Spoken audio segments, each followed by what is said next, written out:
Hello दोस्तों, नमस्कार। स्वागत है आपके अपने यूट्यूब चैनल भारद्वाज कैंपस में। मैं हूं दीपक भारद्वाज। मैं आज आप लोगों को कुछ फंडामेंटल चीज़ बताऊंगा जो कि बहुत ही इम्पोर्टेंट है। और ट्रिग्नोमेट्री का मैंने कुछ सवाल जो किया है और मैं आप जो आगे सवाल बनाएंगे उसमें बहुत ही आपको हेल्पफुल होगा। और वो आपका है पाइथागोरन ट्रिपलेट्स। आज मैं पाइथागोरियन ट्रिपलेट्स बताऊँगा जो कि बहुत ही इम्पोर्टेंट है और इसका बहुत ज़्यादा यूज होता है। चलिए तो मैं शुरू करता हूँ।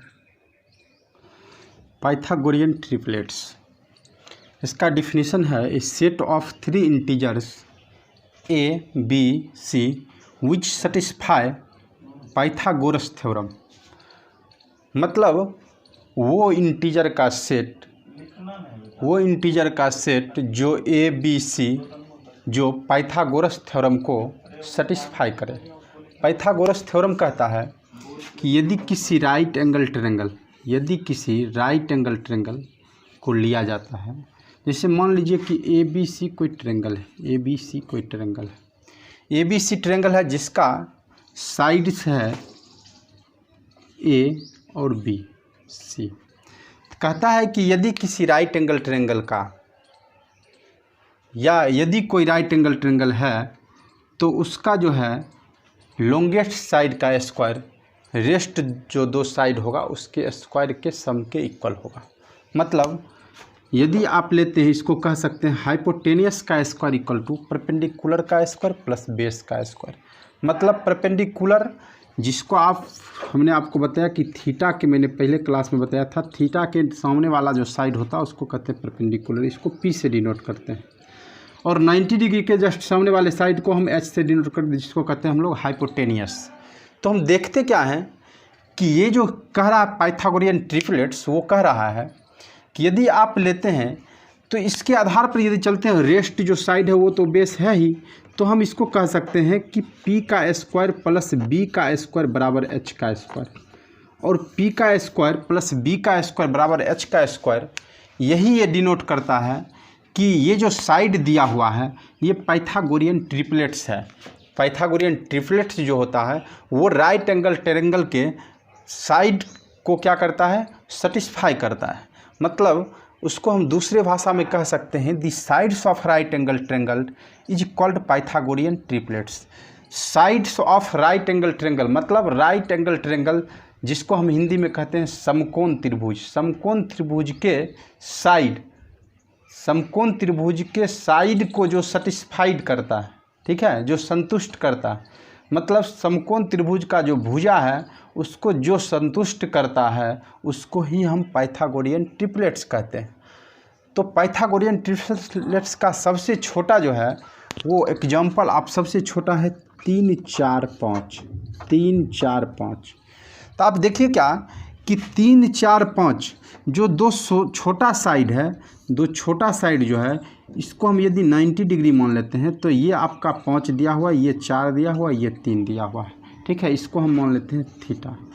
तो कहने का अर्थ यह है कि यदि आपको 2 साइड मालूम चल गया, यदि 2 साइड का पता चल गया कि यदि किसी राइट एंगल ट्रायंगल का, यदि ये कोई राइट एंगल ट्रायंगल का 2 साइड दिया हुआ है 3 और 4, तो तीसरा साइड जो होगा वो कौन सा होगा, तो आप कह सकते हैं 5 होगा। या फिर आपको कह दे कि 2 साइड 5 और 3 दिया हुआ है और वह राइट एंगल ट्रायंगल है, तो आपको यदि तीसरा साइड निकालने के लिए कहेगा तो 4। इससे क्या होता है, इससे फ़ायदा यही होता है कि यदि आप क्वेश्चन को बना रहे हैं तो फास्टली आप क्वेश्चन को कर लेंगे। और ये पाइथागोरियन ट्रिपलेट्स जो कुछ हैं, जिसको मैं एग्जाम्पल के थ्रू मैंने आपको बताया कि 3, 4, 5 एक पाइथागोरियन ट्रिपलेट्स हैं, जो देख लीजिए कि राइट एंगल ट्रायंगल को भी सेटिस्फाइड कर रहा है। और मैंने आपको इसका जो परिभाषा दिया तो वो कहा था कि the sides of right angle triangle is called Pythagorean triplets. Right angle triangle इसका जो है, जो राइट एंगल ट्रायंगल को क्या करता है, सेटिस्फाइड करता है। राइट एंगल ट्रायंगल के साइड्स को सेटिस्फाइड करता है, उसको हम कहते हैं पाइथागोरियन ट्रिपलेट्स। यही इसका डिफिनीशन है। या इसको हमने कहा कि आप कह सकते हैं ए सेट ऑफ 3 इंटीजर्स, 3 इंटीजर का set which satisfied Pythagoras theorem. और पाइथागोरस थ्योरम पाइथागोरस महाराज ने कहा था कि यदि किसी राइट एंगल ट्रायंगल का, यदि कोई राइट एंगल ट्रायंगल हो तो उसके जो स्मॉलेस्ट साइड का स्क्वायर होगा वो जो सबसे बड़ा साइड हाइपोटेनियस है उसके स्क्वायर के क्या होगा, बराबर होगा। चलिए तो कुछ ट्रिपलेट्स हैं जिसको मैं बता देता हूँ, आप उसको उतार लेंगे। हमारे पास कुछ पाइथागोरियन ट्रिपलेट्स दिए हुए हैं जो बहुत ही इम्पोर्टेंट हैं और ये एग्ज़ाम में आपको थोड़ा फ़ायदा पहुंचाता है, इसलिए क्योंकि आपको कैलकुलेशन करने की ज़रूरत नहीं। अब इसको कहिएगा कि कैसे सर कैलकुलेशन करने की ज़रूरत नहीं है, तो आप एक काम कर सकते हैं। जैसे मान लीजिए कि यदि कोई कह रहा है कि 2 साइड दिया हुआ है, किसी राइट एंगल ट्रायंगल का 2 साइड्स दिया हुआ है जो 6 और 8 है, तो आपको तीसरा साइड जो है अपने आप दिमाग कहने लगेगा कि तीसरा साइड जो होगा वो 10 होगा।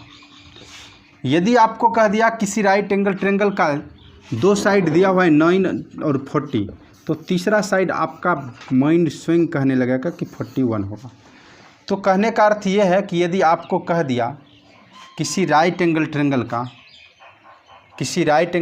का साइन थीटा इक्वल टू आपको दे दिया है, साइन थीटा इक्वल टू दे दिया आपको 12/13।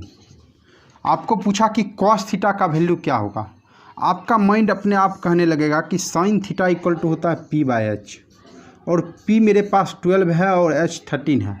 कहने का अर्थ ये है कि जब P 12 है और H 13 है तो मेरे पास दिमाग ये कहेगा कि भाई B क्या होगा, तो B मेरा जो होगा वो 5 होगा।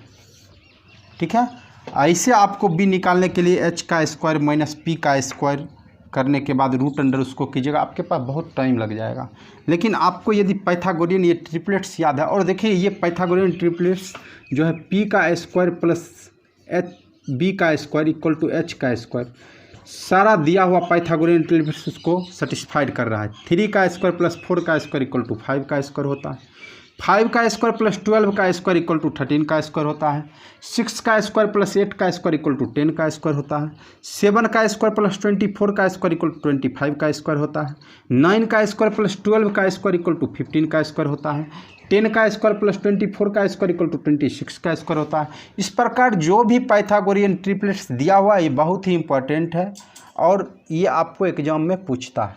आप कहिएगा सर एक काम बताओ, आप यदि आप इसको देखिए, यदि 3, 4, 5 दिया हुआ है, आपको कहीं दे देता है कि आपको दिया हुआ है 6 और 8 है, पाइथागोरियन ट्रिपलेट्स जो है 2 साइड 6 और 8 दिया हुआ है, तो अगला क्या होगा, तो आप अगला कह सकते हैं कि 10 होगा। कहिएगा क्यों, यदि किसी पाइथागोरियन ट्रिपलेट्स में किसी इंटीजर से मल्टीप्लाई होता है तो उसमें कोई चेंजिंग नहीं होता है। कहिएगा क्यों, तो आप देखिए 3 का स्क्वायर होता है 9 और 4 का स्क्वायर होता है 16, और इसको दोनों को जब ऐड करते हैं तो आपके पास आ जाता है 25। और उसी प्रकार यदि हम क्या करते हैं कि 2 से दोनों में मल्टीप्लाई कर देते, 2 से सभी में मल्टीप्लाई कर देते हैं, 2 से सभी में मल्टीप्लाई कर, तो मेरे पास आ रहा है 6, 8 और 10। 6 का स्क्वायर होता है 64, 6 का स्क्वायर होता है 36 सॉरी, और 8 का स्क्वायर होता है 64, और आप दोनों को सम कीजिए, दोनों को ऐड कीजिए तो आपके पास आ जाएगा 100। तो ये पाइथागोरियन ट्रिपलेट्स को क्या कर रहा है, सेटिस्फाइड कर रहा है।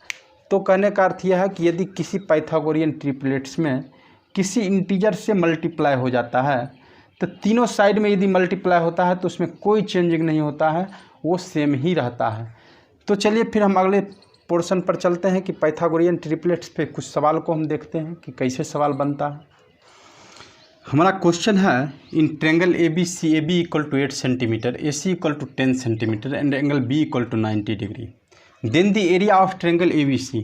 ABC का एरिया क्या होगा, मतलब कोई त्रिभुज ABC है जिसमें साइड AB दिया हुआ है 8 सेंटीमीटर, AC दिया हुआ है 10 सेंटीमीटर और एंगल B 90 डिग्री दिया हुआ है।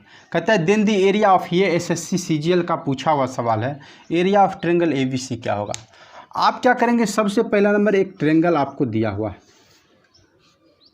ABC और B इक्वल टू 90 डिग्री दिया हुआ है। इसका मतलब है कि राइट एंगल ट्रायंगल है और कह रहा है कि एक साइड आपका जो AC है ये 10 सेंटीमीटर है, ये 10 सेंटीमीटर है, और A B equal to 8 centimetre है, 8 सेंटीमीटर। तो आप ट्रिपलेट्स यदि आपको याद है तो आप जान रहे हैं कि यदि किसी का 3, 4, 5 ट्रिपलेट्स है तो मैंने आपको तुरंत बताया कि मल्टीप्लाई कर देने से कोई फ़र्क नहीं पड़ता है। तो आप इसको 2 से मल्टीप्लाई कीजिएगा 6 आएगा, ये 8 आ जाएगा और ये 10 आ जाएगा।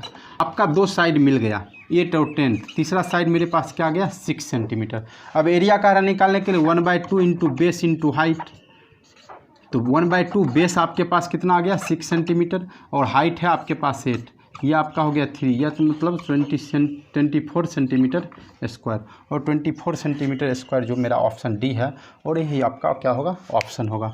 सिंपल सा सवाल है, ट्रिपलेट यदि आपको याद है। यदि ट्रिपलेट नहीं याद है तो आपके पास थोड़ा कैलकुलेशन बढ़ जाएगा कि आपको ये साइड BC निकालना पड़ेगा, लेकिन ट्रिपलेट्स यदि याद है तो आप क्वेश्चन को तुरंत कर लेंगे। चलिए हम चलते हैं नेक्स्ट सवाल पर। मेरा दूसरा सवाल है, if 10x = 15 then the value of sin x minus cos. इस क्वेश्चन को देखकर आप क्वेश्चन का सॉल्यूशन दे देंगे। आप देखेंगे क्या कि ये 10x = आपको क्या आ गया 10x = आ गया 15/8 और आपको ट्रिपलेट्स याद है 8, 15, 17, 8, 15, 17। यदि ट्रिपलेट्स याद है तो आप देखेंगे क्या, इसका मतलब है कि h बराबर कितना आ गया मेरे पास, h बराबर आ गया 17, क्योंकि ये होता है P/B, h बराबर 17 आ गया। और जब h बराबर 17 आया है इसका मतलब है कि sin x होता है P/h मतलब 15/17 और cos x होता है B/h मतलब 8 तो 15 में 8 जाएगा तो मतलब 7/17। मतलब ट्रिपलेट्स यदि आपको याद है तो आप क्वेश्चन को सॉल्व कर देंगे, या फिर नहीं याद है तो आपको लॉन्ग मेथड से करना पड़ेगा। लॉन्ग मेथड से ये होगा आपका कि 8, 10x = आप 15 लिखेंगे, फिर 10x = आपके पास आ जाएगा 15/8, फिर आप h, ये आपका हो गया P/B, उसके h निकालेंगे, h = आपका आ जाएगा P² + B²। मतलब आप इसको जब करेंगे तो आपके पास आ जाएगा 15 का स्क्वायर + 8 का स्क्वायर और ये आ जाएगा 225 + 64। उसके बाद ये आपका आ जाएगा 289 मतलब 17 का स्क्वायर आ जाएगा। तो आप 17 निकालेंगे और फिर 17 को करेंगे तो फिर आपके पास ये थोड़ा लॉन्ग हो जाएगा, ठीक है। जो लॉन्ग हो जाएगा उससे अच्छा है कि आप देखेंगे उसके बाद आप फिर सॉल्व करेंगे sin x P/h, तो P/h कहने का 15/17 माइनस cos x B/h मतलब 8/17, तो आपके पास आ जाएगा 7/17। लेकिन यदि ट्रिपलेट्स आपको याद है तो आपका माइंड अपने आप कहने लगेगा कि यदि आपका ये कैलकुलेशन तो नहीं होगा, ये कैलकुलेशन तो आपका नहीं होगा, इस कैलकुलेशन से आप दूर हो जाएंगे और आपसे क्वेश्चन तुरंत सॉल्व हो जाएगा। मतलब ट्रिपलेट्स बहुत ज़रूरी चीज़ है। और फिर अगले क्लास में हम आप लोगों को फिर छोटा सा कोई फंडामेंटल चीज़ बताएंगे जो कि बहुत ही इंपॉर्टेंट होगा। इस ट्रिपलेट्स को लेकिन याद कर लीजिएगा क्योंकि ये ट्रिग्नोमेट्री में बहुत ज़्यादा फ़ायदा पहुँचाता है। चलिए बहुत बहुत धन्यवाद।